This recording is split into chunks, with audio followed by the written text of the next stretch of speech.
नमस्कार, मैं सम्राट राज, हमारे चैनल में आपका स्वागत है। इस वक्त जो हमारी मौजूदगी है आरजेडी कार्यालय में है और हमारे साथ मौजूद हैं आरजेडी के धुरंधर नेता इंजीनियर शिवनंदन शाह। तो आइए जानते हैं, आज महादानवीर भाभा साहब की जयंती पर ये लोगों ने बड़े ही धूमधाम से भाभा साहब की जयंती समारोह मनाई। तो आइए जानते हैं इस अवसर पर क्या कुछ कहना है आरजेडी के वरिष्ठ नेता इंजीनियर शिवनंदन शाह का। तो आइए जानते हैं इन्हीं की जुबानी। हमारे चलो बने रहिए।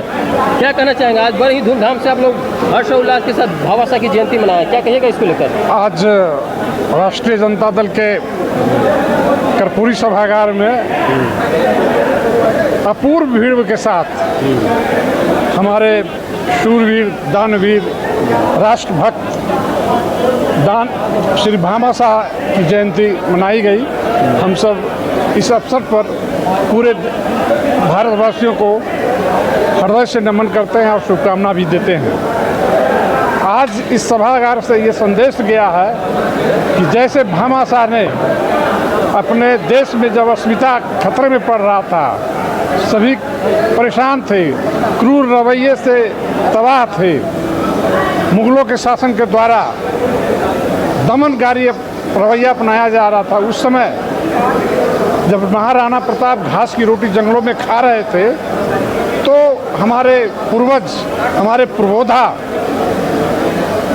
भाभा साहब ने ये निर्णय लिया कि नहीं, हमारा देश खतरे में है, इसको बचाया जाए। इसलिए उन्होंने उनको अच्छी खासी राशि सेना और सेना के लिए रसद दिया तथा उनके पुत्र एवं वो उनके सेना में अध्यक्ष के रूप में काम कर करके देश को बचाने का काम किया और उनका नाम जब तक हिंदुस्तान रहेगा तब तक अमिट रहेगा। देखा जाए तो आज इस शुभ अवसर पर नेता प्रतिपक्ष तेजस्वी यादव जी मौजूद रहे, क्या कहिएगा इसको लेकर? इस परिप्रेक्ष्य में हमारे नेता तेजस्वी यादव जी ने कहा और सभी लोगों ने इस बात को सहर्ष स्वीकार किया कि जैसे दानवीर भाभा साहब ने राणा प्रताप को मदद किया था और देश की अस्मिता को बचाया था, उसी तरह सभी व्यावसायिक लोग हमारे नेता प्रतिपक्ष श्री तेजस्वी प्रसाद यादव को नया बिहार तेजस्वी सरकार बनाने के लिए प्रतिबद्ध हुआ और सभी एक स्वर से इस बात पर सहमति जाहिर किया। और यहाँ से पूरे बिहार में संदेश जाएगा, पूरे बिहार और देश में संदेश जाएगा कि एनडीए की सरकार को, जो छलावे की सरकार है, जुमले की सरकार है, उसको ध्वस्त कर करके महागठबंधन की सरकार देश में बनाने का काम करेंगे। देखा जाए तो एक महत्वपूर्ण सवाल है, पूरे देश में इसकी चर्चा हो रही है और देखा जाए तो काफ़ी निंदनीय है। कश्मीर में जिस तरह से देखा जाए आतंकवादी हमला हुआ है, जिस तरह से धर्म पूछकर गोली मारी गई है 25 लोगों को, क्या कहिएगा उसको लेकर?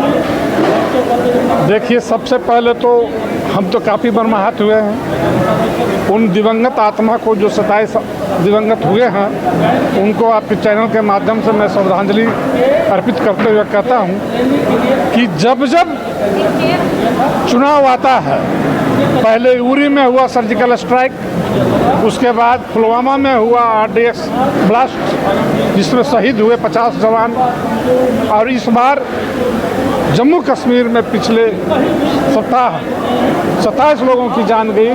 ज्ञात सूत्रों से पता चलता है कि 27 से अधिक लोगों की जानें गई हैं। तो ये कैसे हुआ? इनका इंटेलिजेंसिया कहाँ था? इनका सुरक्षा विभाग कहाँ था? इनका गृह विभाग कहाँ था सोया हुआ? इतनी बड़ी घटना को देख करके पाकिस्तानी आतंकवादी जो है चले जाते हैं और इनका इंटेलिजेंस का रिपोर्ट कहाँ था? यह तो हमको सूचना मिली है कि वहाँ पर जो चेक पोस्ट था, ड्यूटी था, उस पर से ड्यूटी पर कोई आदमी ने ड्यूटी हटा दिया गया था, वहीं से आतंकवाद घुसपैठ किया। तो ये तो लगता है कि इन लोग सोची समझी साजिश के तहत ऐसा करवाते हैं। बहुत बड़ी बात कर रहे हैं आप, कह रहे हैं कि अरे भाई, तो जवाब देना, किसका जवाब दे? मेरी जवाब दे है।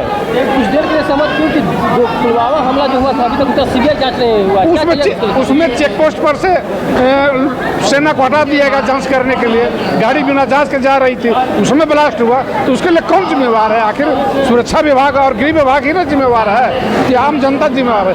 ये आम जनता को धोखा देते हैं, जुमला देते हैं। ये बार बार क्या करते हैं कि कभी जल में समाधि लेते हैं, कभी पार्लियामेंट में जाते हैं तो पार्लियामेंट को स्टेडियम को नमस्कार करते हैं, उसके बाद राम मंदिर बनाते हैं, हिंदू मुस्लिम का दंगा कराते हैं। कोई विकास की बात नहीं, कोई ऐसा यूनिवर्सिटी उन्होंने बनाया जो इंडिया में नाम हो, विदेशों में उसका नाम हो, यहाँ का शिक्षण व्यवस्था दुरुस्त हो। एक सिर्फ सेंटिमेंट ब्लैकमेल करते हैं और कुछ नहीं करते हैं। जब बिहार में तो आए, मधुबनी में ठग के चले गए, तो स्टेट का जो मेरा कोटा था वही दिए और स्टेशन को कुछ नहीं दिया। पहले आए थे तो कहते इसी चीनी मिल का चाय पिएंगे, अभी तक चीनी मिल का चाय गायब है। 2 करोड़ नौकरियां देंगे, 15-15 लाख रुपये देंगे, ये सब क्या है प्रधानमंत्री का बोलने का स्टाइल? कौन जिम्मेवार है ये सब दुर्दांत घटना जो हो जा रही है? इसके लिए तो रक्षा विभाग और गृह विभाग और प्रधानमंत्री, इन तीन लोगों को तो डूब के मर जाना चाहिए। इन लोग पर कोई ममता आम पब्लिक के लिए नहीं है, सिर्फ सत्ता बचाए रखें। इन्होंने मधुबनी आया, लेकिन 2 वर्षों से मणिपुर में जो घटनाएं घट रही है, कितने महिलाओं के साथ बलात्कार हुआ, कितने बच्चे मारे गए, कितने सैनिक मारे गए, कितने जवान मारे गए, कहीं कुछ नहीं। उन्होंने जाकर के वहाँ संवेदना भी प्रकट करने का काम नहीं किया। ये इनका चेहरा है। 2025 विधानसभा को लेकर क्या कहना चाहेंगे बिहार के लोगों को? बिहार के लोग ये जो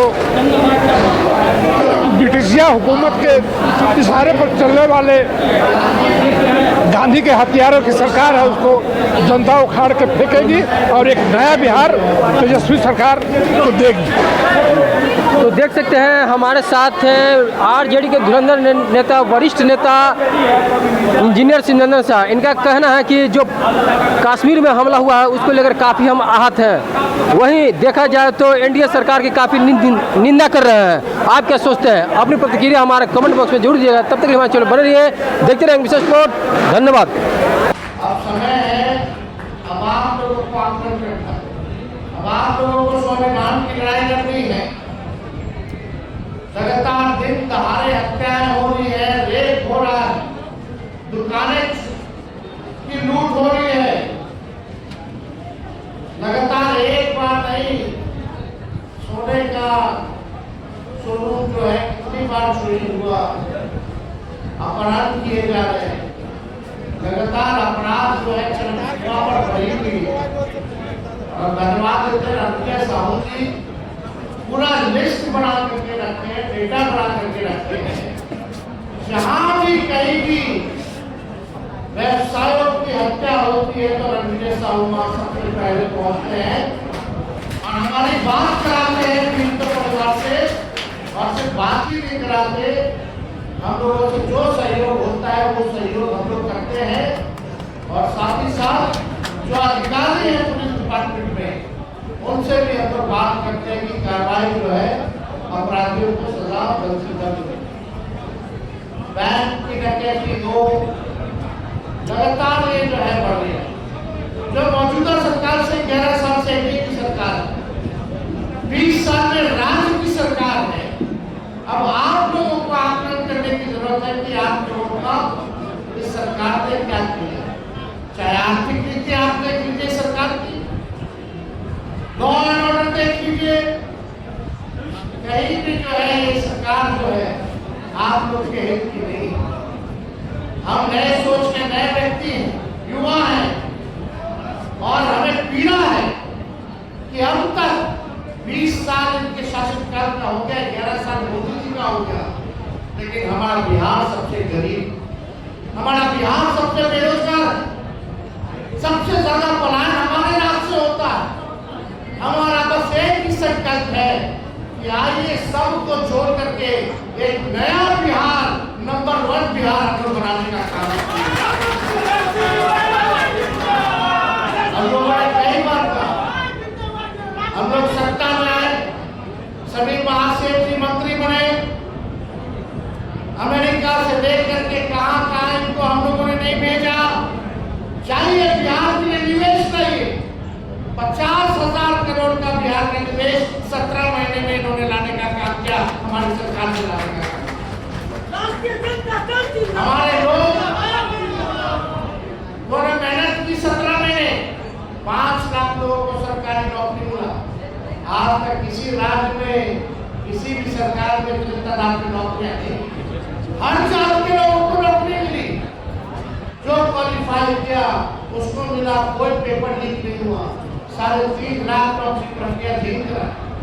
हम लोगों ने आईटी पॉलिसी बनाई, टूरिज्म पॉलिसी बनाया, ताकि आप सब लोगों को राहत हो।